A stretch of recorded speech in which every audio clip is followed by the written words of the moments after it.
Hello बच्चों, आज हम वाच्य पढ़ेंगे। वाच्य का मतलब होता है बोलने का विषय। हमारा जो विषय है वो क्या है? क्रिया के जिस रूप से यह पता चले कि क्रिया का मुख्य विषय कर्ता है, कर्म है अथवा भाव है, उसे वाच्य कहते हैं। तो व्याकरण उदाहरणों से समझ में आती है। जब आप उदाहरण देखोगे तो समझ में आएगा ये कौन सा वाच्य है। वाच्य के 3 भेद हैं। पहला है कर्तृवाच्य, दूसरा है कर्मवाच्य, तीसरा है भाववाच्य। अब आप कर्तृवाच्य के उदाहरण देखिए। राजीव सोता है, राजीव पुस्तक पढ़ता है। इसमें क्या है? कर्ता कौन है? इसमें राजीव है। राजीव पुस्तक पढ़ता है, वो स्वयं कार्य कर रहा है। जब वो स्वयं कार्य कर रहा है, जिसमें कर्ता स्वयं कार्य करे, जिसमें कर्ता की प्रधानता हो, मेन जो है कर्ता को दर्शाया गया हो, उसकी ओर ज्यादा ध्यान दिया गया हो।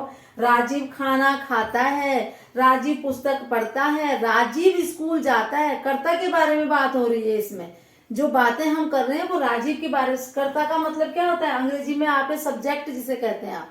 तो राजीव क्या है? सब्जेक्ट है, जिसमें कर्ता के बारे में बात हो रही है, जिसमें कर्ता की प्रधानता है, वो कर्तृवाच्य होता है। जैसे मोहन खाना खाता है, शीला पढ़ रही है, मोहन गाना गाता है। तो मोहन कर रहा है इन कार्यों को। तो जिसमें कर्ता की प्रधानता होती है जिस वाक्य में, वो कर्तृवाच्य होता है।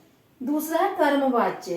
कर्मवाच्य में कर्म की प्रधानता होगी, कर्म पर फोकस ज्यादा दिया जाएगा बजाय कि कर्ता के। तो देखो, सोनिया से डायरेक्ट सोनिया गीत गा रही है होगा तो वो कर्तृवाच्य होगा। लेकिन सोनिया से गीत गाया गया तो ये कर्मवाच्य है, क्योंकि ध्यान किसकी ओर है? गीत की ओर है। कि गीत गाया किससे गया? तो गीत पर ध्यान दिया गया है, कर्म पे ध्यान दिया गया है, न कि कर्ता पर। यहाँ राजीव पर ध्यान दिया गया था, ये कर्ता है। तो जिसमें कर्म पर ध्यान दिया जाएगा, जिसमें कर्म की प्रधानता होगी, वो कर्मवाच्य है।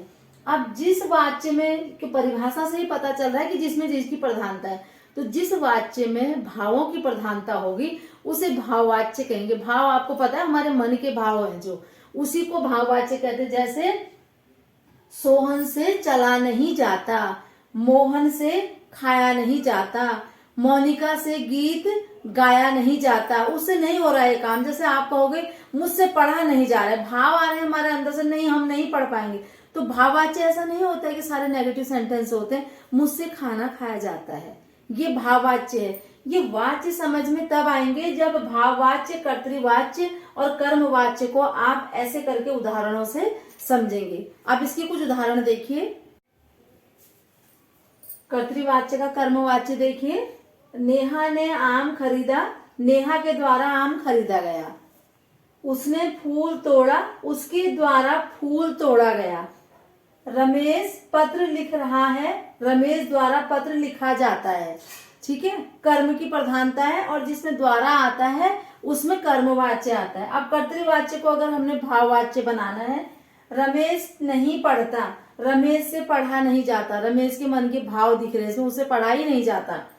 मैं नहीं भाग सकता, मुझसे भागा नहीं जाता। जिसमें भाव की प्रधानता है वो भाववाच्य है, जिसमें कर्म की है वो कर्मवाच्य है, जिसमें कर्ता की है वो कर्तृवाच्य है। तो उदाहरणों को देखना है, उदाहरणों से ही चीजें समझ में आएंगी बार बार।